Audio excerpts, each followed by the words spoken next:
Good morning, good afternoon, good evening, YouTubers. This is Jerry Dime with How to Get Out of Babylon at about 3 o'clock in the morning. Because I had a bad record. I had a scummy day, which I already explained if you've watched the other video that I did earlier. A lot of wasted time that I shouldn't have had to do. And on the subject of a question earlier was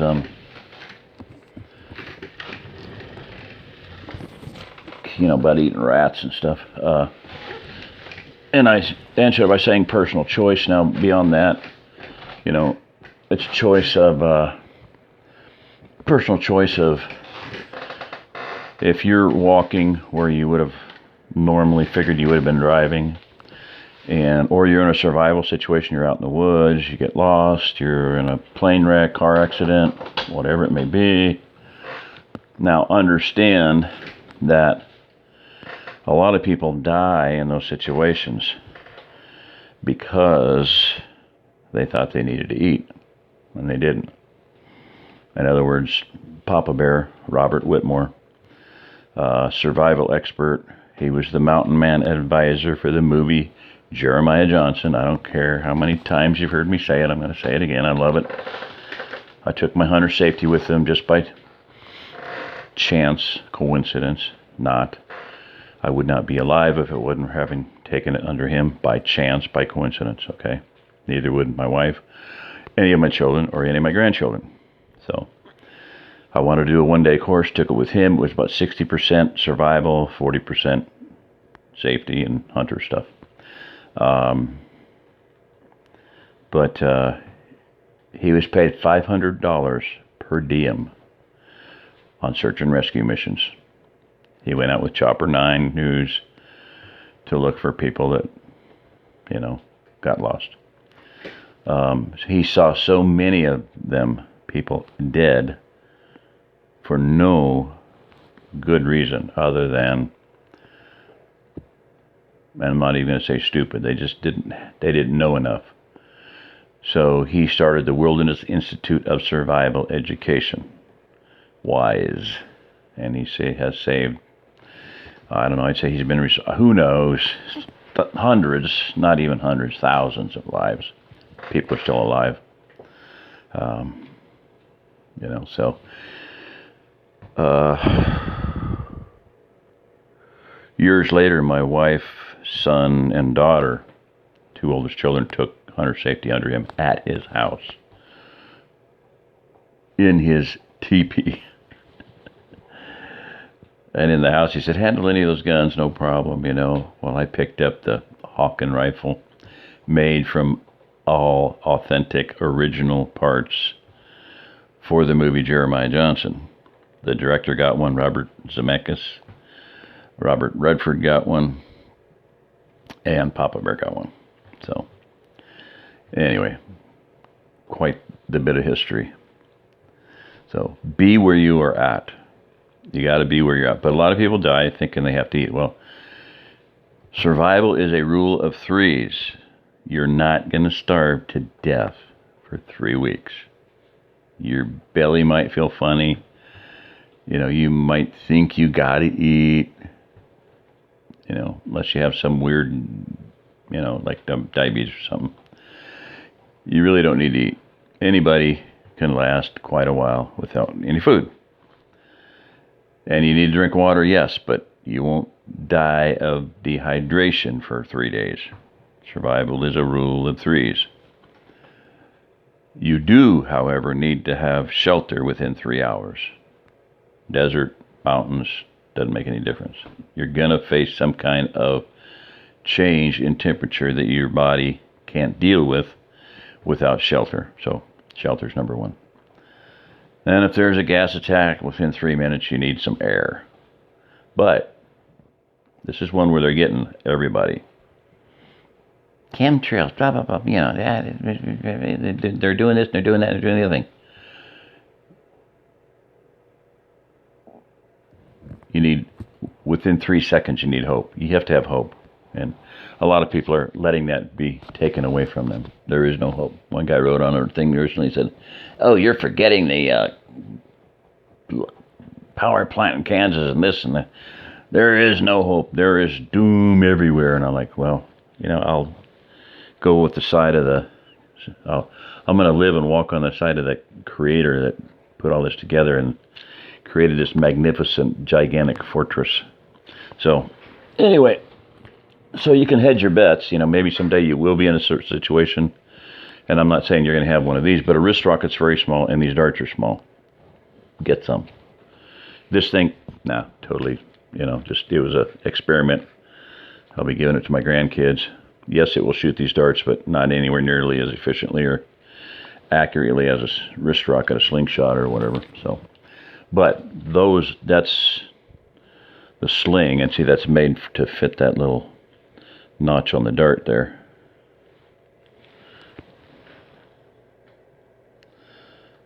$1 or less than $1. 6 of them for $4, $4.50 I've gotten up there. So those you can carry, and you really only need one of them. I mean, a couple of them, just as backups, but you're only going to shoot one at a time. It's not like with an arrow where you hunt and you miss the deer, so you shoot another one. You miss with this, you just reel it back in and shoot it again. No big deal. Another light thing, the old fire starter, bellows. Okay, and I did a hack on this. I'll just real quick. The marshmallow roaster, 10 of them for $20.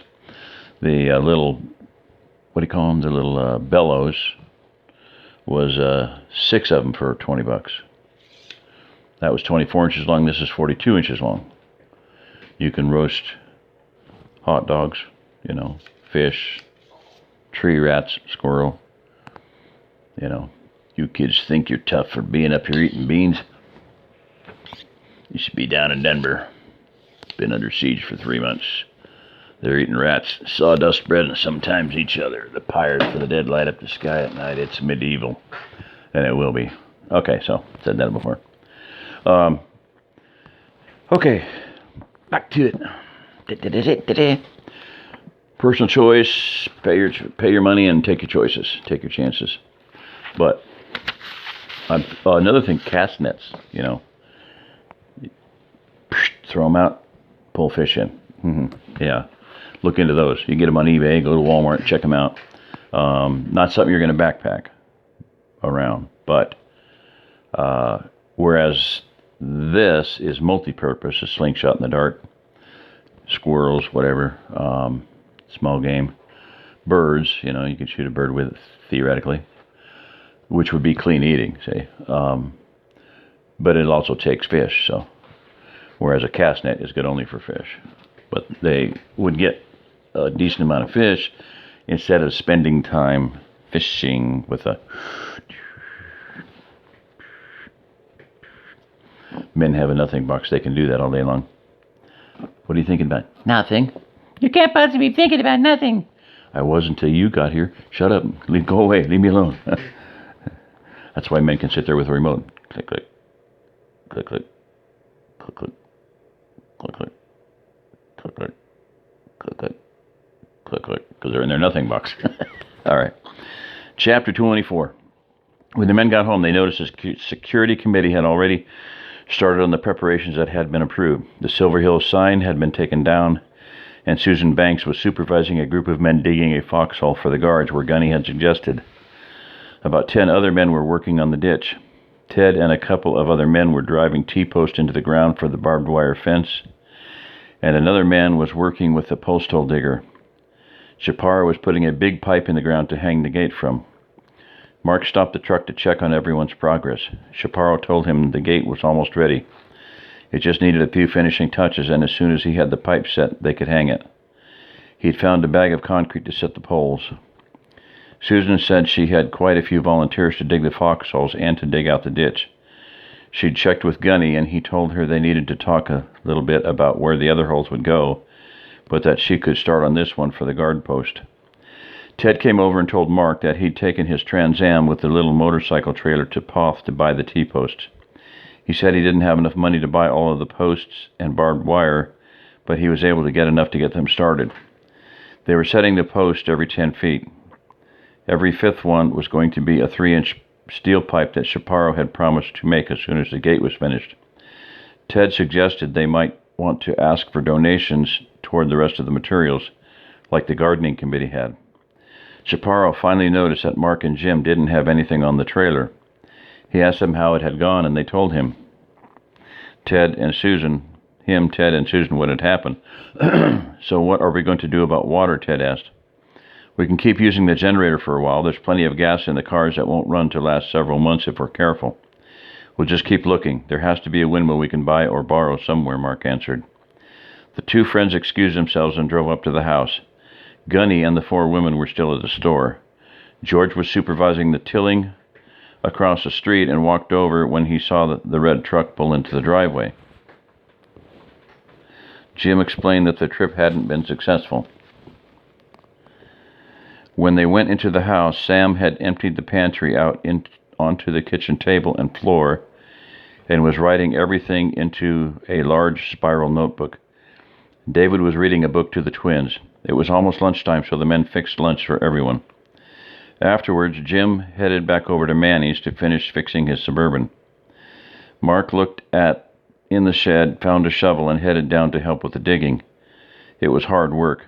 Gunny had told them that the near side of the ditch needed to be a 4-foot vertical wall. The ditch was already 3 feet deep, so digging down another foot wasn't that hard. The hard part was digging to make the back wall perpendicular to the ground. As it warmed up, Susan made the men take more breaks to cool off. She also made sure everyone drank plenty of water. Gunny and his crew pulled back into the subdivision at 1:15. They must not have recognized Mark since he was down in the ditch and covered with dirt. He thought about how much he was going to enjoy a shower later and felt bad about the men who were as covered in dirt as he was and had no way to really get clean. The foxhole had been completed, and the men who had worked on it were now working on the ditch. Susan had a shovel and was down in the ditch alongside the men. By a little after 2 o'clock, it had become so hot that she sent them all home for the day. They had finished almost a quarter of the ditch in one of the foxholes.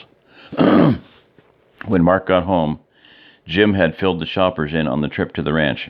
He told Mark that Manny's truck was now running.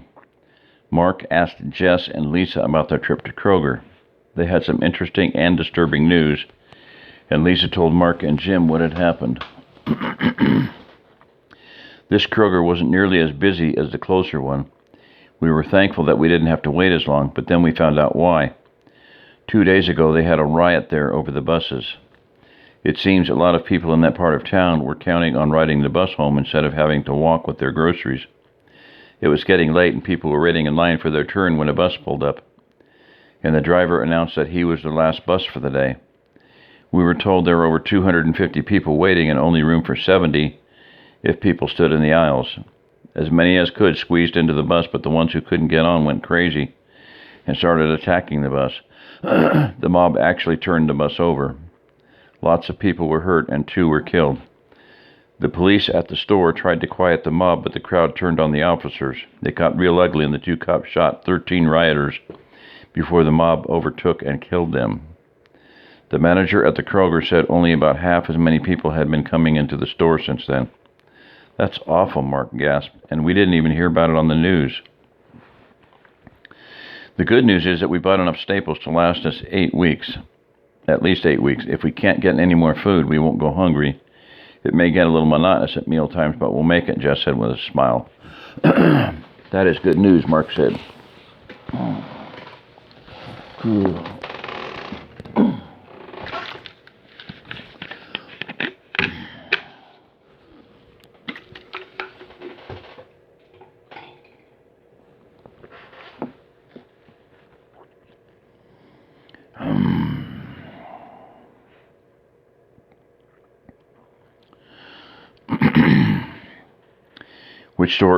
Which store are we going to tomorrow? Jess gave him a look that he didn't see often, but he knew what it meant. Mark, we're going to church, and then to Gunny's and Abby's wedding. No one is going shopping. We can go first thing Monday. Mark didn't argue. Okay, I just hope we can go Monday. I guess we better see about that old truck, Jim. What old truck? Lisa asked. Jim explained to Lisa that they were going to see if they could get the truck left behind by the sheriff running so that the neighborhood could use it.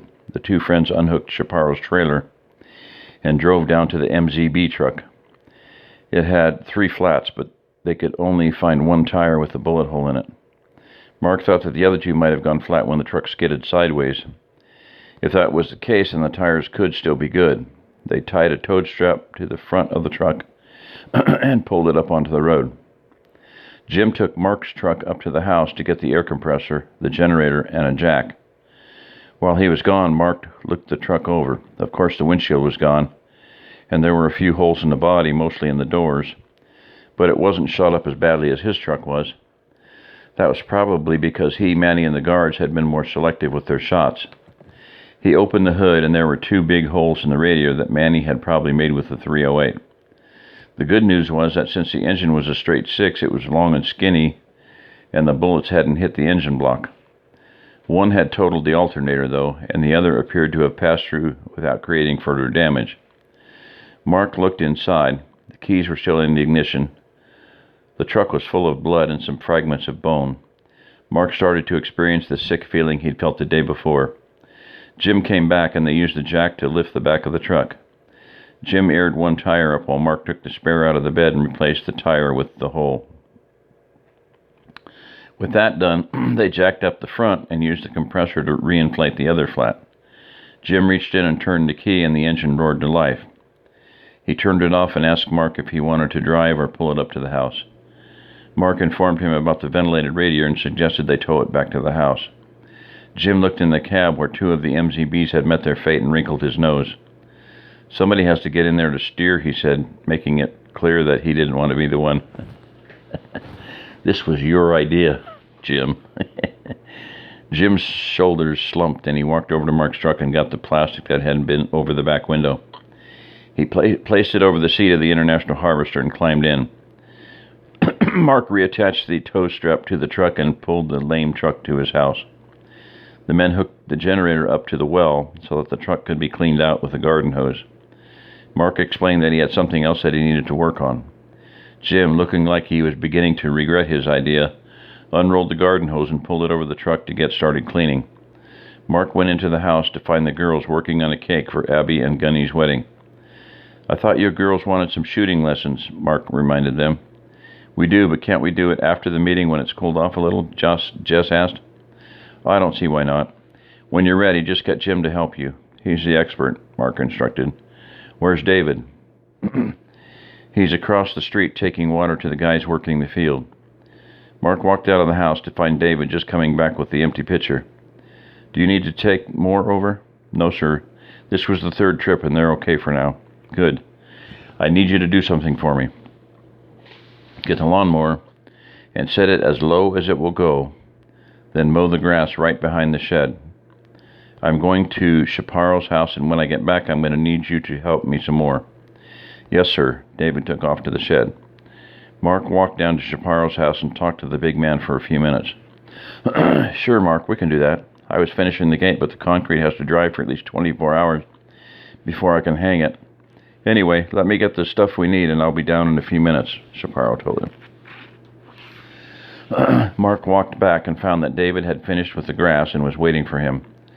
Mark asked him to help him get his table saw, and they ran an extension cord over to the generator. Chaparro showed up, and the 3 of them worked as quickly as possible on Mark's project. They finished just before time for the news and the president's speech. They borrowed the water hose from Jim and then tested their invention. "What do you think?" Mark asked Chaparro. "Not bad. We should have a little more pressure, but it should do. If you could find some flat black spray paint from the barrels, it would probably get hotter." "That's a good idea. What do you think, Dave?" "It's cool. Can I use it tonight?" "If you want, but not until the men who plowed and dug today are done." Mark shook Chaparro's hand, and the plumber headed home. Mark checked on Jim, and he'd done a good job on the interior of the old truck and was just cleaning the last of the blood out of the bed of the truck. He, Mark, and David went into the camper, washed up, then walked up to the house for dinner.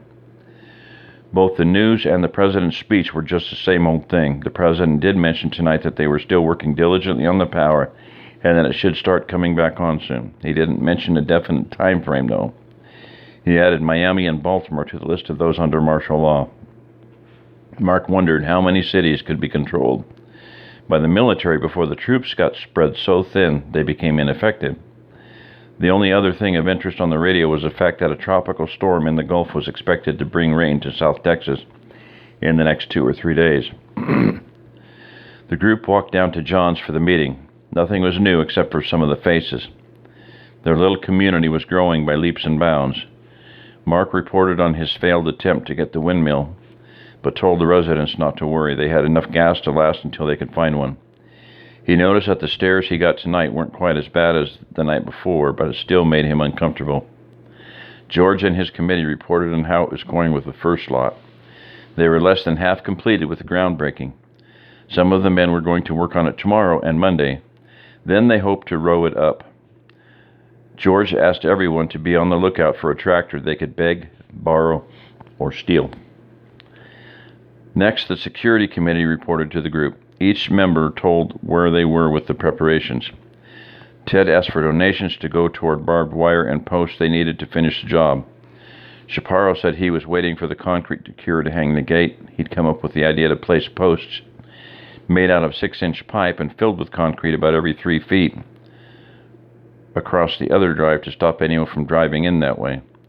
The fence crew could then string their barbed wire across the post to stop anyone on foot. Everyone thought that was a good idea and voted for Chaparro to proceed.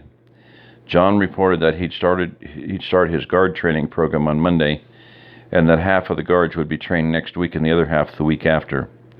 That meant the guards who weren't in training each week would have to take 2 shifts that week instead of 1. Mark thought John was going to present his plan for training to the committee before he implemented it, but he didn't feel like fighting with John in front of everyone. At least he was taking it seriously enough to spend a week with each group. When John was wrapping up the meeting, he asked if anyone had anything else. Abby raised her hand, as did Mark. John called on Abby, and she asked if Mark could go first. Mark knew what she was going to announce, and he didn't want to steal her thunder by going last, so he made his announcement.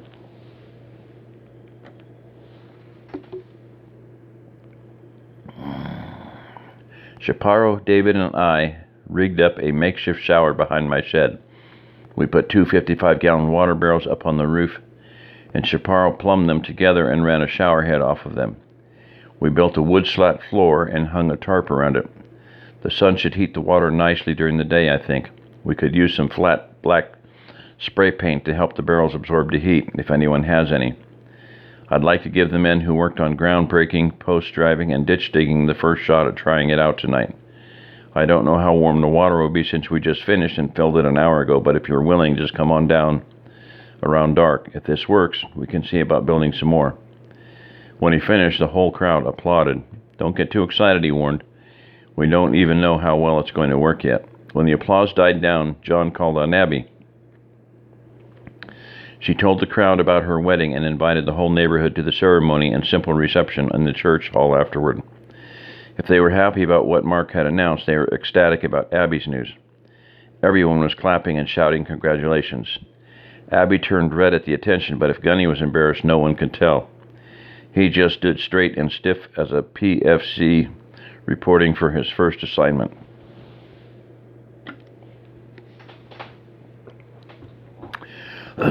Private first class, as in Gomer Pyle, Jersey. When the meeting was over, Mark's group walked back to his house. The women were reviewing the preparations they'd made for tomorrow with the same kind of vigor Mark wished they would put into preparing for what could be facing them in the next few months. When they got to the house, they all went back to look at the shower. The women were a little skeptical, but the men assured them it would be improved soon. It could be improved upon. Mark tested the water, and while it wasn't warm, at least the chill had been knocked off of it. There was still about an hour of daylight left. Maybe it would warm up just a little even more. The girls still wanted their shooting lessons. With the limited time before dark, Jim went over the basics with them and told them they could shoot tomorrow afternoon when they got back from the wedding. All 4 of the women, plus Sam, listened intently as Jim went over the 4 rules of gun safety, explained the different types of rifle actions and how they worked, and gave them a primer on lining up the sights and squeezing the trigger. Just after sunset, the men who had worked up the dirty job started showing up to try out the shower. The first man to use it, John Green, yelled when the water hit him. Mark thought something was wrong and asked him if he was okay. He reported that nothing was wrong and that this was the best shower he'd ever taken. The men were considerate of each other and hurried as much as they could and used as little water as possible. Each of them thanked Mark continuously for providing them with the means to get really clean. Mark thanked each of them for their hard work and told them it was the least he could do. When he asked the men about the water temperature, they replied that while it could have been warmer, it wasn't cold. He was just happy that there was some reward, if only small, for their dedication to the survival of this community. Mark showed up just before the showers were finished. He'd brought some eggs down to thank Mark and his group for fixing his truck. Manny showed up, He admired the makeshift shower. I may have to volunteer to dig out the ditch one day just so I can try it out. Manny, your new job coordinating the grocery trips is more important than digging the ditch. You'll get to try it soon, don't worry. Mark, you're always thinking of others, like helping me fix my truck. I wanted to bring you some more eggs and a small token of thanks. Thank you, Manny, but I was wondering if I could get you to invest those eggs for me. Invest them in what? Let the chickens sit on them. I want some chickens of my own. Oh, I see. Manny's eyes twinkled. Just take these to eat, and I have some special investment eggs at home that I'll put into your account. Thanks, Manny. You're welcome. The way I see it, we all owe you. The morning brought a flurry of activity. Mark got up and ran. He pushed himself hard to make up for the 2 days he'd missed. When everyone was awake, they all sat down to a big breakfast. Mark passed on the biscuits, but he ate plenty of eggs. After breakfast, everyone dressed up for church, and the women made sure that the food they'd made for the reception was ready to go. George headed across the street to make sure the men who had volunteered to work on the lot were sure of what was to be done. Everyone loaded up into the 2 trucks and made the short drive to the Baptist church. Manny pulled into the parking lot right behind them with his crew, including Chaparro and his family. Brother Bob was glad to see all of them. He shook everyone's hand as they entered the church. They found a seat toward the middle. A few minutes later, Gunny and Abby showed up and sat with the families from Silver Hills. Gunny was wearing his uniform. Mark had never seen the old man in anything except jeans and work shirts. Although he looked strange at first, Mark thought he was very distinguished looking in his dress blues. Mark looked around. The church was filling up quickly. He wondered how many people had come here on an average Sunday before the burst. Probably not that many, he thought. The church was rocked just like the parsonage, and the windows were tall and thin. They were open on both the top and the bottom, and although it couldn't be called cool, it was comfortable. By the time the service started, the little church was packed, and some people were standing in the back. They sang a few hymns, and then the preacher asked anyone who was there for the first time to stand up and introduce themselves. There were quite a few first-timers. The men from Silver Hills all took their turns and introduced their families. The preacher's sermon was short but to the point. He read from Luke chapter 10 and then preached on the Good Samaritan. He related how he'd been saved by a Good Samaritan, just as the man in Christ's parable had. The man who saved him, he explained, had never met him before and wasn't even of the same religion. However, he placed himself in danger to rescue a man he didn't know. Mark noticed Chaparro squirming a little. He thought Chaparro was probably afraid that Brother Bob was going to single him out, but the pastor didn't. He encouraged everyone to be a good neighbor and to help anyone they saw in need. When the service was concluded, he invited everyone to stay for the wedding. The ceremony was a pleasant affair. Many of the congregation stayed, and some of the other residents from Silver Hills showed up to fill the empty pews. When the preacher told Marcus that he could kiss the bride, he gave her a little peck. Most of the men from the subdivision, including Mark and Jim, whooped it up when that happened. Abby blushed at all the hollering, but Gunny just stared out into the crowd, his eyes like diamond-tipped drill bits. The reception was enjoyable, with everyone eating cake and drinking punch. Mark visited with some church members he didn't know. Most of them had heard about his shootout with the men who had attacked their preacher. They were all grateful to Mark and his friends for saving Brother Bob, and some were even curious to hear firsthand of the battle that took place on Friday. Mark told him that he used to be an insurance salesman. Some were even curious to hear firsthand of the battle that took place on Friday. Mark was polite and gave them an abbreviated version of the story. One of the men told him that he used to be an insurance salesman. He was gabby enough to be an insurance salesman, Mark thought. The man, whose name was Will Henson, had retired last year and bought a Christmas tree farm. It was just a few miles south of the church and was about 100 acres. Now, he said, if the lights don't come back on soon, there'd be no way to sell the trees. He said that instead of selling life insurance all those years, he should have sold light insurance. Christmas tree farm, Mark thought. You don't have a tractor, do you? Yes, it came with the farm, Will replied. Will it run? No, if it would, I'd be driving it instead of riding my bicycle, the salesman grinned. How old is it? Do you think we might be able to find the parts in town to fix it? Mark rapid-fired the questions. He then explained their problem at the subdivision. You should be able to find the parts. It's only a few years old. I'm just not mechanically inclined. If you want to look at it and try to fix it, just come on by. If you can get it running, you're welcome to borrow it. Mark asked the man if first thing tomorrow would be okay. He said yes, and Mark shook his hand enthusiastically. About 3 o'clock, the celebration started winding down. A little later, everyone headed home, including Gunny and Abby. The marriage had a benefit Mark hadn't realized until now. Gunny was now a resident of Silver Hills.